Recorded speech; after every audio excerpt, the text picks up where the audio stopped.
तो hello guys, welcome back to my channel. So guys, आज हम डिस्कस करने वाले हैं मेटल्स एंड नॉन मेटल का प्रीवियस ईयर क्वेश्चन। सो देखते हैं कि क्या क्वेश्चन है।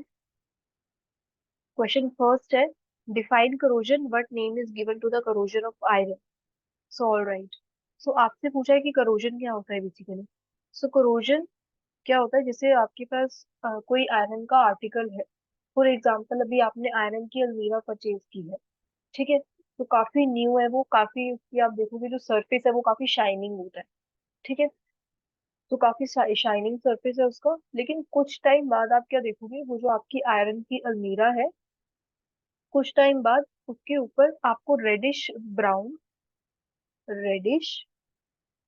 ब्राउन पाउडर दिखेगा, ठीक है। ऐसा नहीं है कि अगर आपने आज परचेज की और कल ही इसका करोजन हो जाएगा, ठीक है। इसको काफी टाइम लगता है। तो आप क्या देखोगे, ये जो reddish brown powder type form हो जाता है। तो ये जो आयरन आर्टिकल्स के ऊपर, कोई भी अगर आपके पास आयरन आर्टिकल है, फॉर एग्जांपल आपके घर में आयरन की रेलिंग है, ठीक है। तो उस पे भी आप क्या देखोगे कि रेडिश ब्राउन पाउडर फॉर्म हो जाता है। तो ये किसकी वजह से होता है? It is due to corrosion. Because जो आपका आयरन आर्टिकल है वो मॉइस्चर की प्रेजेंस में आने की वजह से करोड हो चुका है, ठीक है। जो आयरन आर्टिकल है आपका, वो क्या हो चुका है? करोड हो चुका है। सो इसी प्रोसेस को हम कहते हैं करोजन। और ये जो रेडिश ब्राउन आपका पाउडर बना है, इसको हम कहते हैं रस्ट, ठीक है। सो रेडिश ब्राउन पाउडर को हम कह रहे हैं रस्ट। और जितने भी आपके आयरन आर्टिकल्स हैं उन सबका क्या हो जाता है? करोजन हो जाता है। अब ऐसा नहीं है कि जो आयरन है सिर्फ उसी का ही करोजन होता है, आयरन मेटल का। अब जैसे कॉपर मेटल हो गया, सिल्वर, इन सब का भी करोजन हो जाता है, ठीक है। सो करोजन हमने क्या देखा बेसिकली? करोजन अगर हम देखें इसकी definition, so when a metal when a metal कौन कौन से मेटल्स, जैसे आयरन हो गया Fe, सिल्वर हो गया Ag, कॉपर हो गया Cu। तो when a metal is attacked by substances is attacked by substances around it. तो कौन से सब्सटेंसेस है ये? सच एज मॉइस्चर, मॉइस्चर की प्रेजेंस में करोजन हो जाता है। Moisture and acids, such as moisture and acids, it is said to corrode, ठीक है। It is said to corrode, and this process is known as corrosion। और इस process को हम क्या बोल रहे हैं? corrosion। So all right, next आपसे पूछा है what name is given to the corrosion of iron, ठीक है। अब आयरन के केस में हम corrosion को क्या बोलते हैं बेसिकली? रस्टिंग, ठीक है। So corrosion of iron, corrosion of iron metal Fe, ठीक है। corrosion of iron is known as rusting, ठीक है। अब देखो, ये जो रस्टिंग हम टर्म है ना, ये हम सिल्वर और अगर कॉपर का, सिल्वर और कॉपर आर्टिकल का अगर करोजन हो रहा है, तो उसके लिए हम रस्टिंग वाला टर्म नहीं यूज करेंगे। So rusting is used only in the case of corrosion of iron. So iron के करोजन के लिए हम रस्टिंग वर्ड यूज करते हैं, बिकॉज जो आपका रस्ट है इसका फॉर्मूला क्या है? आप देखोगे कि Fe2O3, इस टाइप से कुछ होता है आपका रस्ट का फॉर्मूला। और बेसिकली रस्ट यहाँ से क्या है, ये जो रेडिश ब्राउन पाउडर है इसी को तो हम रस्ट कह रहे हैं ना। इस रेडिश ब्राउन पाउडर को ही हम रस्ट कह रहे हैं। अब जो देखो, अगर आप सिल्वर आर्टिकल्स को देखोगे ना, कॉपर आर्टिकल्स को, तो ऑन करोजन जो सिल्वर और जो कॉपर आर्टिकल्स होते हैं, इनका कलर जो रेडिश ब्राउन नहीं होता, इस पर जो कोटिंग है वो रेडिश ब्राउन नहीं होती। दोनों में अलग अलग होती है, अभी हम देखेंगे। तो हम सिर्फ रस्ट किसको नाम दे रहे हैं? उस रेडिश ब्राउन पाउडर को, जब आयरन आर्टिकल का कोरोजन हो रहा है, ठीक है। सो रस्टिंग आपके किसके केस में यूज करोगे आप? जस्ट आयरन की करोजन के लिए, ठीक है। सो नेक्स्ट आपके पास है, name the colour of coating formed on silver and copper articles when exposed to air. So देखो जो कलर होता है कोटिंग का, जो कलर है कोटिंग का, वो सिल्वर आर्टिकल्स से अगर आप देखोगे ब्लैक हो जाता है। सिल्वर आर्टिकल्स का जो कलर है ऑन करोजन बिकम्स ब्लैक। ठीक है, और इसी टाइप से जो कॉपर आर्टिकल्स होते हैं उनका कलर हो जाता है ग्रीन। ठीक है, सो सिल्वर आर्टिकल्स का कलर अगर हम देखें, सिल्वर आर्टिकल्स का जो कलर होता है कोटिंग का वो कौन सा हो जाता है? ब्लैक। ठीक है, और कॉपर आर्टिकल्स का जो कलर है वो कैसा हो जाता है?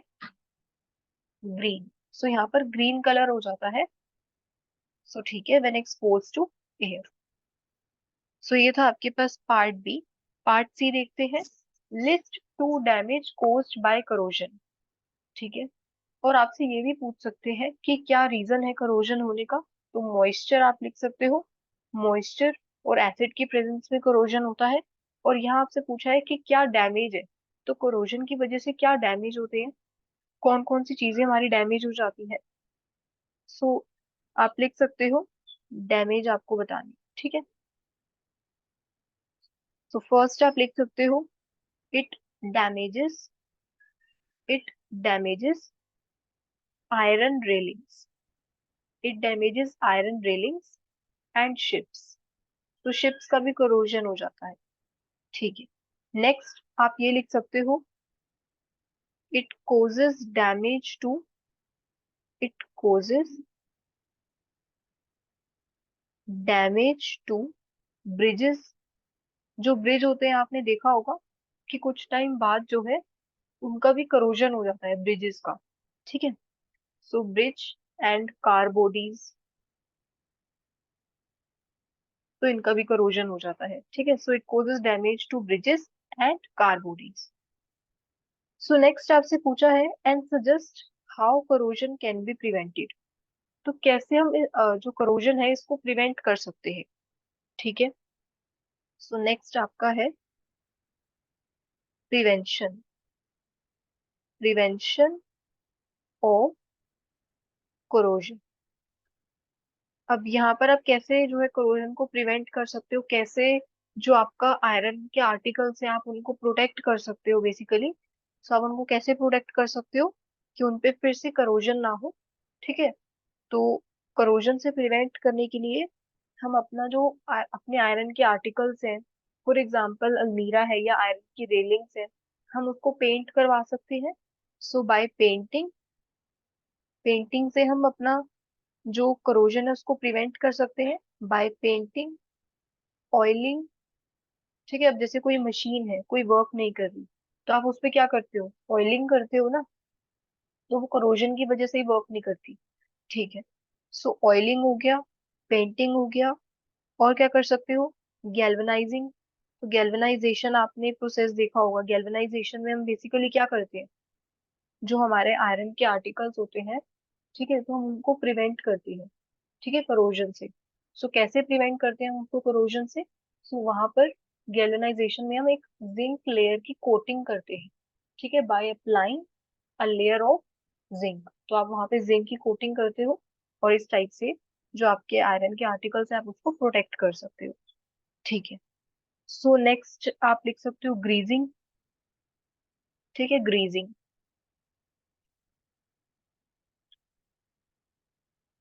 ठीक है, सो ये सब प्रिवेंटिव मेजर्स हैं किसके? करोजन के।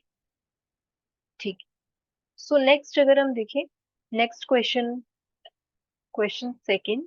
सो क्वेश्चन सेकंड है why ionic compounds have generally high melting points. तो देखो अगर मैं आयनिक कंपाउंड्स की बात करूं, फॉर एग्जांपल NaCl है, सोडियम क्लोराइड। ठीक है, सो ये है हमारे पास सोडियम क्लोराइड।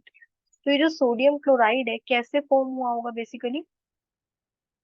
जैसे सोडियम आयन है Na+, और ये क्लोराइड आयन है, इसी टाइप से NaCl फॉर्म होता है। तो बेसिकली ये कैसे फॉर्म हो रहा है? या फिर आप इसको वैसे भी देख सकते हो, जैसे हमने प्रीवियस वीडियो में डिस्कस किया था, जो Na है वो अपना एक इलेक्ट्रॉन देता है, और जो क्लोराइड है इसके पास होते हैं कितने? वैलेंस शेल में इलेक्ट्रॉन्स 7 इलेक्ट्रॉन्स होते हैं।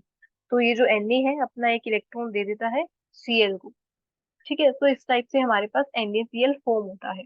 ठीक है। तो ये NaCl में अगर आप बॉन्ड देखोगे, ये बॉन्ड कैसा है? आयनिक बॉन्ड फॉर्म होता है। कैसा बॉन्ड फॉर्म होता है आयनिक कंपाउंड्स में? आयनिक बॉन्ड फॉर्म होता है। ठीक है।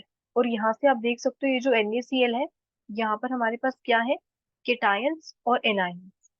तो इनके ये जो आयनिक बॉन्ड है, ये काफी ज्यादा कैसा होता है? स्ट्रॉन्ग होता है। जो केटायंस और एनायंस है, इनके बीच में अगर आप देखोगे कैसा बॉन्ड है? आयनिक बॉन्ड फॉर्म हुआ है। और ये आयनिक बॉन्ड कैसा है? काफी स्ट्रॉन्ग है। सो ये स्ट्रॉन्ग क्यों है? बिकॉज इसमें क्या होते हैं? Strong electrostatic forces of attraction. तो ये जो बॉन्ड है, ये काफी ज्यादा स्ट्रॉन्ग होता है। और इस आयनिक बॉन्ड को ब्रेक करना काफी डिफिकल्ट है।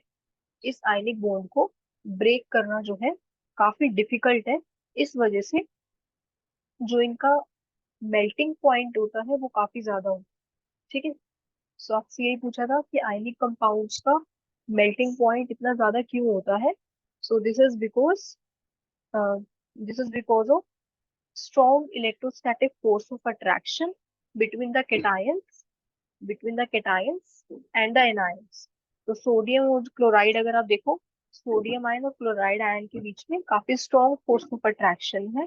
और इस फोर्स ऑफ अट्रैक्शन को ब्रेक करना काफी डिफिकल्ट है। सो ये जो फोर्स ऑफ अट्रैक्शन है, so it is very difficult difficult to break. ठीक है। सो इन फोर्स ऑफ अट्रैक्शन को ब्रेक करना काफी डिफिकल्ट है। तो इस वजह से जो इसका मेल्टिंग पॉइंट है, वो काफी हाई होता है। सिर्फ इसका नहीं, NaCl का नहीं, जितने भी हमारे पास आयनिक कंपाउंड होते हैं, फॉर एग्जांपल KCl है, MgCl2 है, ये भी क्या है? एक आयनिक कंपाउंड है। KCl भी हमारे पास आयनिक कंपाउंड है। ठीक है। तो इन सबका मेल्टिंग पॉइंट काफी ज्यादा होता है। So that's all guys for today. So thank you so much for watching.